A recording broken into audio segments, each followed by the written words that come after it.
Hey folks, welcome back to Let's Play Nobunaga's Ambition Taishi on the series JG. I'm a little sip of tea there.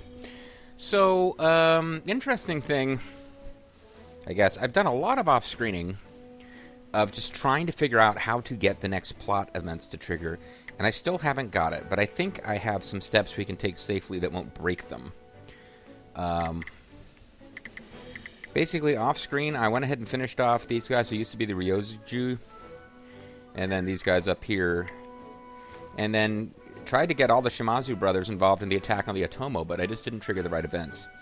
We won in time to actually get Dosetsu Takibana on our side, and that's one of the things I did wrong as far as triggering the events. He has to die of old age, and there will be a plot event for the Otomo about that, and that's one of two prerequisite events I need to get the next quest.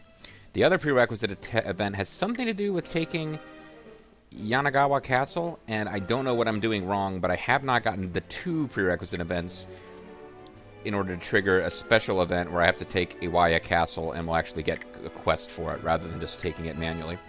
But when I just proceeded manually, to tell you the truth, I played too far, actually, but I was able to defeat the Mori with the current officer set and strength we have. So the Mori went down with surprising ease. You have to be patient. You have to, like, you have to accept their calls for truce periodically and build your own infantry back up and go at them again. But I'm not really worried. I'm worried about messing up the quests, but I'm not really worried about not being able to handle an opponent until we get to the Oda. And if the plot events happen where the Oda breaks down, I don't think we have anything to worry about. I think Japan is ours. And it seems silly to say that when we haven't even taken Kyushu yet, but like just off-screening, I play much faster when I'm not talking and explaining and blah, blah, blah.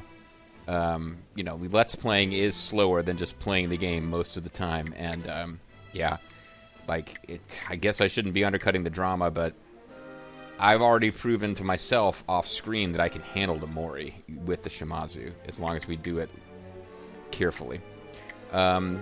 So there's a couple of things I want to do.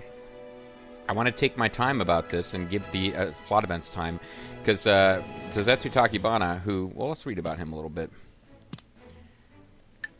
He's Ginchio's father. He's an Otomo retainer, Lord of Takamana Castle. He was struck by lightning and became unable to walk, but was still a fierce warrior known as Dosetsu the Demon. I am under the impression that he was nicknamed Thunder God, too. I remember hearing about that in the Samurai Warriors game or something, and that always makes me think of TG Sid from Final Fantasy Tactics, the game that you can win. I was about to take a cheap shot at all, I will refrain. There is a cheap shot I was about to take. It's like, nah, I'll hold it in reserve. Particularly games as time-intensive as Final Fantasy Tactics. I guess people are allowed to play however they want to, but I was about to sort of tease him on some things he did during his LP that I might have... I guess I'm used to, for my Panzer General LP, I'm used to people just really coming down hard if I do things to make the game easy. Although in this particular game, the fact that we've got all these created officers, I cannot understate how big a difference that makes. Those early battles when we were outnumbered, having a bunch of created officers with really high war stats helped tremendously. I'm at the point now where we've got enough momentum going, it's not as important, but it was really critical early. Anyway, what do I want to do here? Well, there's a couple things I want to do. I want to take out Takayoshi Murakami, Chief Pirate of Pirates World. Because one thing I've learned, a little bit of foreknowledge, kind of cheating, but I'm not feeling super guilty about it, but it's a little bit cheesy. I know that once the Chosokabe have taken out, I believe they're the Soga clan, they're going to take out Pirate King here next. And he really is the Pirate King. Head of the Noshima Murakami Navy. He contributed to the victory at Itsukushima against the Mori. He later decimated the Ova Navy at the Battle of Kiziwagachi. But his nickname, I thought they were going to talk about this. He's like the pirate guy. He's the head of Pirates World. I think maybe it came up on the Resolve info. No, that's my Resolve. View mode list... Resolve view. He's Grand Pirate. The Ming, the Westerners, and the other countries of Japan in the coming age, ports will be the key to trade. So he's the Grand Pirate, King of Pirates World. I'm the warlord of the 3 states. I've got the Lord of the West Sea as my ally. And in the long run, the one that we need to be worried about is the armed unification of Nobunaga Oda, who is dressed, as somebody pointed out, like a complete fob. All right, let's go back to regular mode view. So I ended the last turn. I've already taken all my domestic type steps, but one thing I want to do is get some officers with some military skills over here. And the best way to do that is just to sort by leader. So I'll get little baby Nasaniro Hato, who I believe that portrait was a mistake. If he's watching, he can let me know in the comments. I believe that was a goof where it was like the wrong column got picked, but yeah, he's basically little baby man. But I want to get some good officers over here for what we're about to do. And preferably created officers so that they can have fun being involved in the battle. Did I do this wrong? There we go. And there's one in particular I'm looking forward to bringing into this battle because she's... And by she, I think the person who created this character may be male. I don't know that for sure. It's really none of my business. But Hana Takatasu is role-playing as like this goofy, like kind of like the anime heroine who just like trips and falls over, and it's really silly and goofy, but she's got a good heart. She also has super high stats and everything except formality. So hell yeah, I'm going to have her go over there and be part of Conquering Pirates World. She gets to leave the university to have an adventure with pirates. I mean, what could be more exciting for a character of that type? We'll get Elmandretta the Avatar over here. Yes. To save scum stealing somebody's weapon. Nope, I didn't say that. That's not what I'm talking about at all. Lethal could go over there. He's not actually watching the series. There's a specific person. Is she a created character? I can't remember. There's somebody... Oh, you know why? Oh, I'm thinking of... I was going to bring the Bloody Handed over, and I think the Bloody Handed isn't available. Because the Bloody Handed is probably in this army that's about to finish off that other clan. I understand. So I will hold a spot in reserve for the Bloody Handed to come over and become involved in this war. But it'll have to wait a little bit.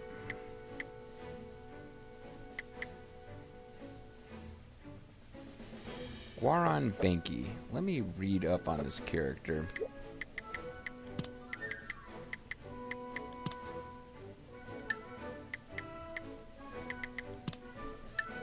Yeah, that's a created character. I forgot.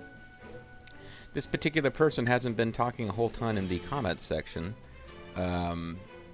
But really high stats plus no character bio suggests that she's a created character. And she's a veteran officer, which means she's been around since the beginning.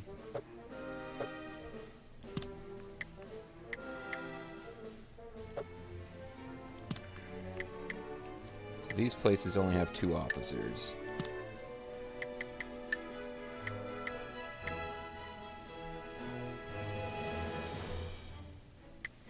So I'll have you go over there and be part of it. Yes. And then the Bloody Handed can move over there at a later time. Meanwhile, is there any cities that I completely gutted their officers in all of that? My frontline cities mostly all still have at least 3. If not present, then 3 who are capable of being there.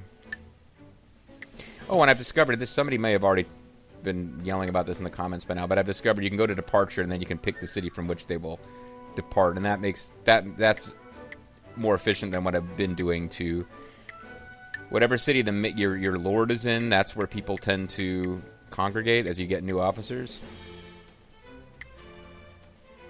So it can be handy to understood to use depart because there's no particular reason that city needs twice as many officers as all the others. Now, who is still in Akawagi, and should I be doing something else with them?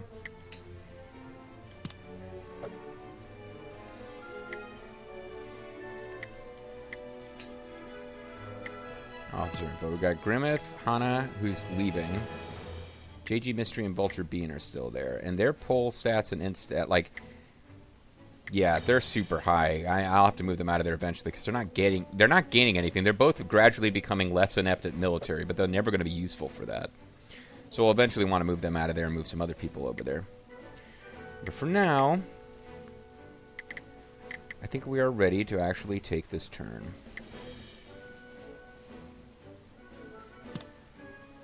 I want to finish these guys off, and then I will transfer. I'm not in that big of a rush to take over Pirates World. The main thing is to I actually need to slow down, because when I conquer Kyushu as fast as I can, I'm going to wreck the quests.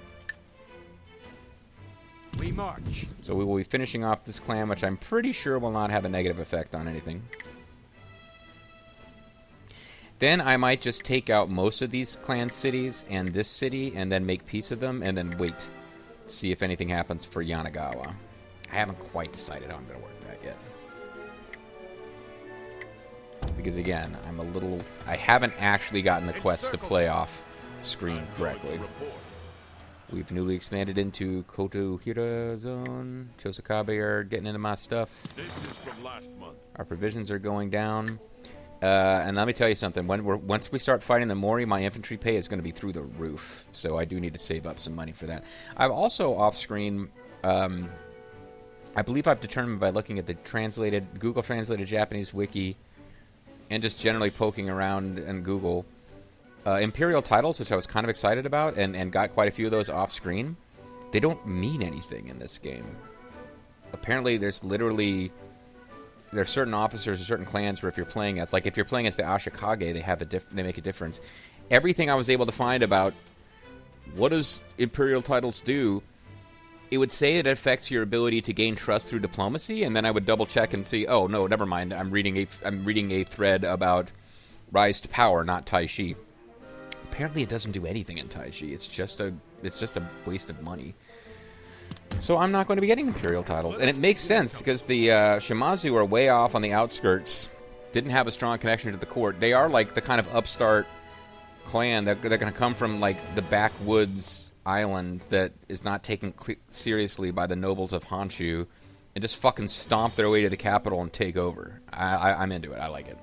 I'd like to hear everyone's thoughts. Lady Tulpanzer's glowing with power. She's giving us a lot of military. I always go with these when they're glowing with power. But I'm actually right now really want to get lots and lots of commerce points, to tell you the truth. Actually, there's something I need to be doing right now, which is I want to make sure that we can get this soon. It's Political Clout 3, obtain policy power up. And it looks like if I get a little bit more commerce, I can get it. And I'm going to be hardcore running towards commerce, because we can actually get 4 commerce actions per turn if I unlock enough stuff. So let's make sure we get some commerce. JG Mystery is going to take care of us. We can even get a little bit from Tochihisa. And honestly, that is our best value, because he's giving us almost as much rhetoric as Vulture Bean plus commerce. If I was really hardcore going towards military, I'd want to go with Yoshihiro, but I'm already getting military from Tulpanzer, so Lady Tulpanzer. I agree.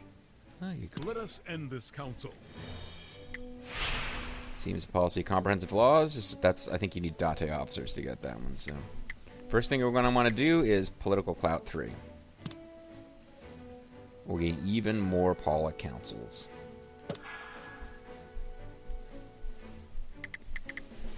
Next, we don't have enough commerce for what I want to do next, but I need to get coin sorting, and that will unlock further paths towards glory. Otherwise, anything that doesn't cost a whole lot of... Oh, I know what I need to do. Do I have enough agriculture to get them both? 50... 80. No, that's not what I want. I want 50 and 75, which I still don't quite have enough. I'll get this one first, and we'll save up for the other one. Getting more seeds and fertilizer means we can take greater advantage of some of our... Oh, and this one I want, even though it's going to cost me some of my commerce points. Raise pure infantry morale. Because I'm going to very much work towards having only infantry in my combat units going forward. Scout assignment vision up. Okay, and that just exhausted all my policy power. Or at least quite a bit of it.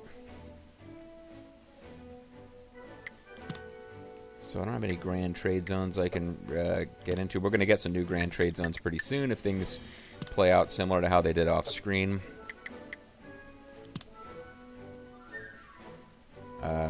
Looks like I can get some new stuff. Let's see if there's anything I want to remove. First of all, diplomat, politics, tactical leader. Okay. And basically, I'm just looking for anything that I wouldn't normally build. There are things, I know they have uses, but there are things like fortresses and ninja villages I'm just not doing anything with because unless they are going to be your front line for a long time, they don't help you. They're only useful for combat right in that general area.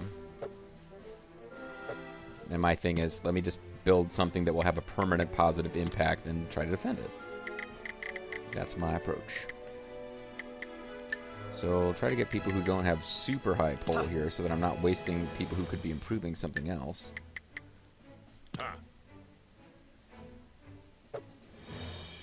No, don't want that. I want to confirm. Now improve. Okay, so the first thing I do with improve is check and see have I finished my making the ultimate university town down here, and I have not. So I will get Lady Tolpanzer working on this. Actually, I'll get Rosario Toriyama to do it, because I think Tolpanzer might be useful for other things. He just has high enough leadership skill to make that work. It doesn't involve pull skills. Then we'll look at trading towns. Gradually working everything up towards level 10 is going to take a long time. But I'd like to get, you know, prioritize the low ones because, again, you're spending more money and getting the same return.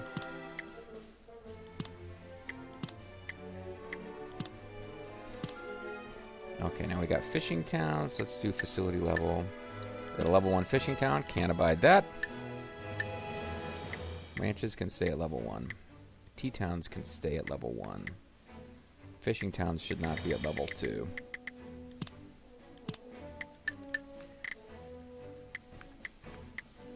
Okay, now at level 2 I've got some ranches, tea towns, fishing town at level 3. I don't like that. Now I'm at level 3. I've got forges. I want to level them up above 3 eventually, but not a short-term issue. Reservoirs. Let's get those up higher.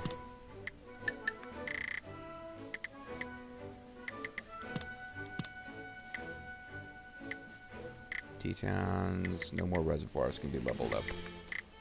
Okay, so let's start working on forges. This is costing a lot of gold.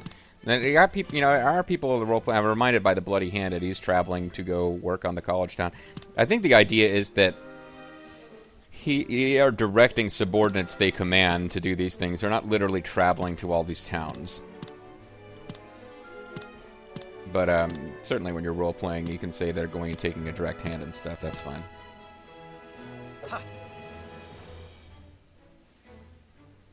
So that's quite a bit we're spending on development. But I would like to eventually reach the point where we have similar musket count to the Oda, because we're going to need elite infantry in large numbers armed with muskets if we're going to beat the Oda. That is a long-term concern, is beating the Oda. Let's get a lord into this new castle, which doesn't have a lord yet, and we'll need to do the same thing in a bit. Which one of you has... You are slightly less shitty. So we'll make you the lord of this castle. And then we will need to post some people there to assist you. And we're about to get an influx of all their officers, which will help. But for now,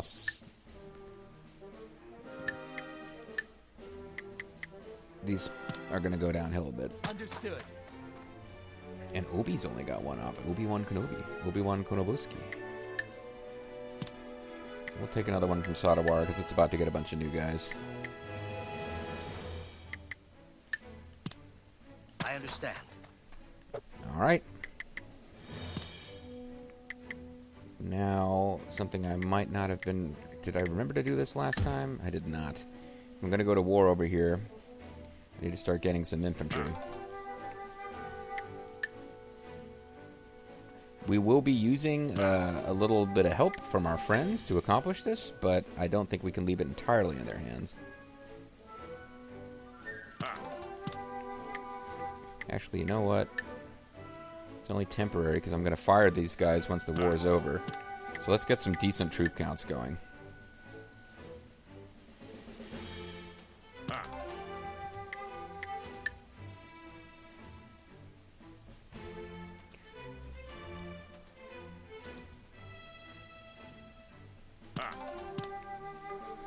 And in order to be able to afford this, I'm going to need to fire some infantry temporarily in some other places.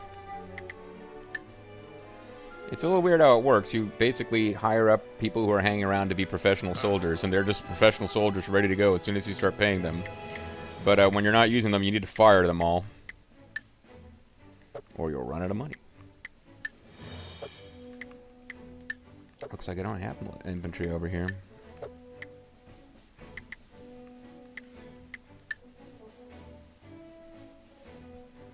So we'll get a few guys going over here just so I don't end up being defenseless.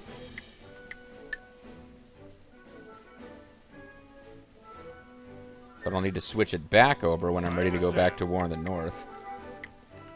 And honestly, that's not going to take long, so this might be going through a lot of management here just for the purposes of a little short length of peace. I'm hoping this isn't going to get rid of the troops who are already in the field, I would assume.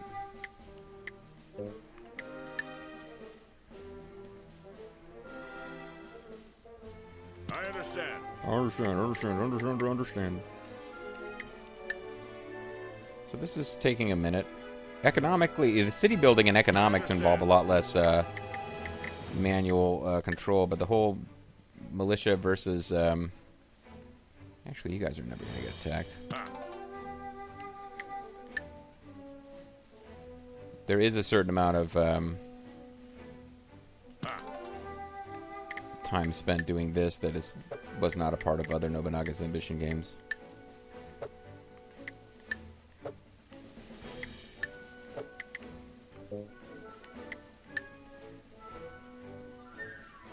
And we'll get these cities back up to having some infantry when it's time for them to fight again.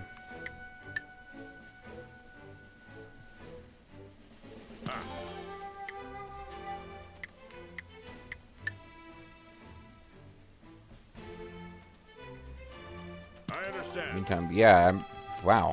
I might be going overboard with this. My gold balance is getting really high. I understand. Then again, maybe the smart thing to do would be to take advantage of this and do a whole lot of development during this brief period of peace. I understand. I think I already did these cities.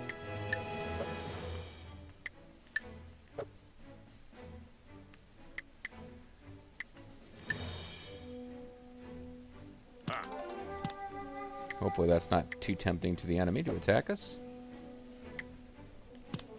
Now I've lost track of everything that's happening here. I guess with my fishing towns are all at 4. Ranches and tea towns we're not worrying about. And I guess that's all that's left.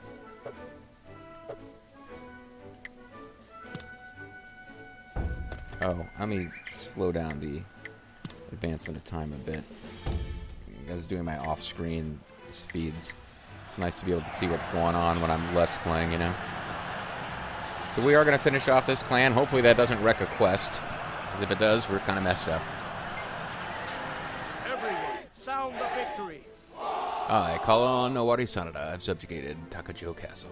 And I needed some point to find out why Kalon Owari Sanada hates the Tokugawa so much. Because I might have to play as them eventually. If I get... This Let's Play might not go as long as some of the other ones have. It looks like it's going to be a little faster. So I might have to do another Let's Play if this is a different clan. Let's decide what to do with the captives. Hire them all, of course. Then we will have this army, which does feature Bloody-Handed, who I was going to send over to help conquer Pirates World. Let us go back. And I'll take a little break here to set somebody up to run that castle, and also decrease its infantry counts if it has it. Sir Michinoku's come sick. Going to report. Not Taka Michinoku. This is from last month. So we used to... So yeah, still not gaining that much, because our infantry salary doesn't go away immediately. But yeah, we are back in the positive side on gold. So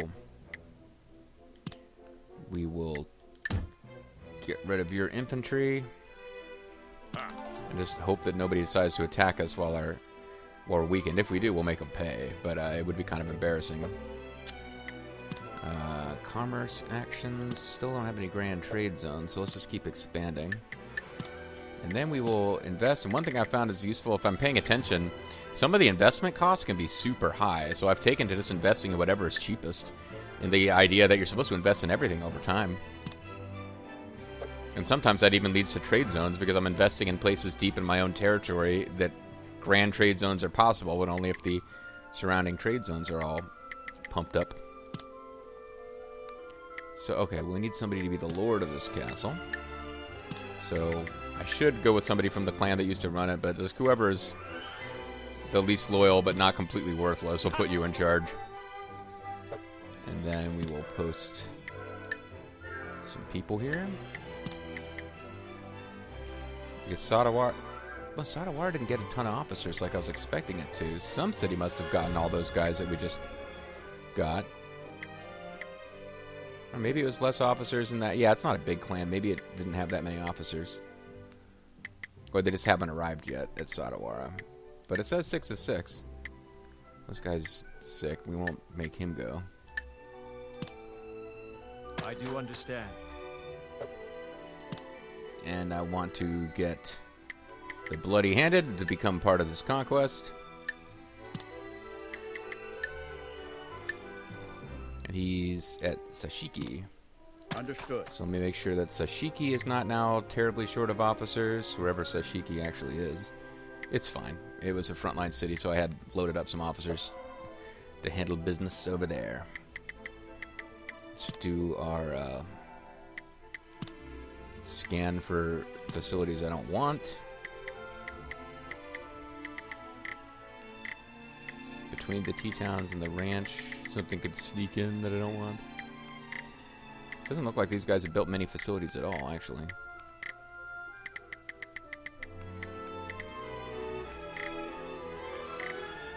Alright, cool. So we can get a new trading town. I always want to jump right on that.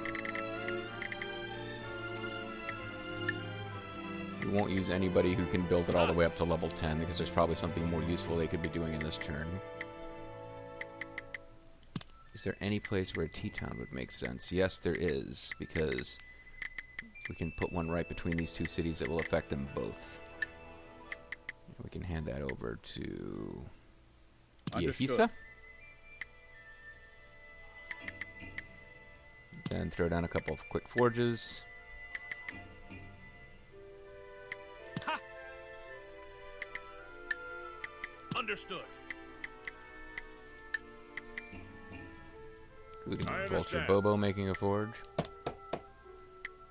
Hopefully I didn't just wreck our ability to get started on a new section of the university down here. I didn't bother to check that first. Oh, there are some things that are ready to go. One of which might have been a Bobo thing to build. We have our little child officer working on the strategy academy. Minako Arisato will finish... oh, that probably would have been what Bobo was doing, actually. Oh, well. Sorry, Bobo. Bubble. Alright, trading towns. We've got a couple of 7s, and there's only one person who can improve them anyway. So all that work to make sure I wasn't using my best officers, and there really wasn't that much to be done.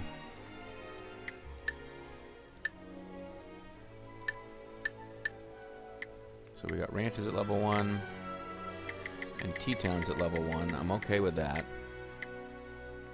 Oh, and that's all that we've got at level 1. Wait, what?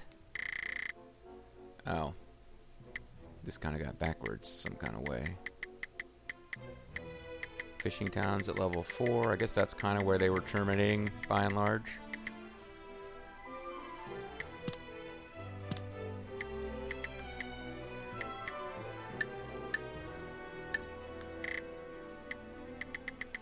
So we get to the beginning of level 3.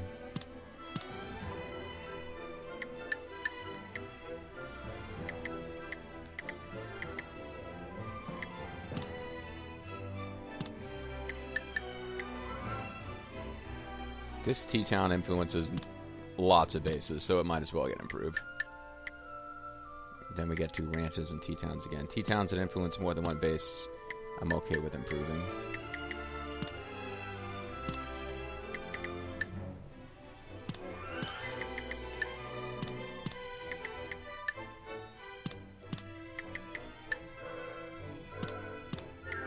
It's not that expensive. I'm thinking it's helpful. Maybe I eventually want to get ranches. I'm just kind of like leaving alone. I'm not using horses as much as I was expecting to. Once I found out that you can't do horses and muskets at the same time unless you have Masamune. That's what I was reading in some FAQ. There's only 2 T-Towns that only affect one. Oh, what the hell, I might as well get them leveled up a little bit too. And now this makes no difference because nothing that's left influences different counts of bases. The only thing that I could still improve that I'm not already improving are ranches. So forget it. That is a lot of money we're spending though.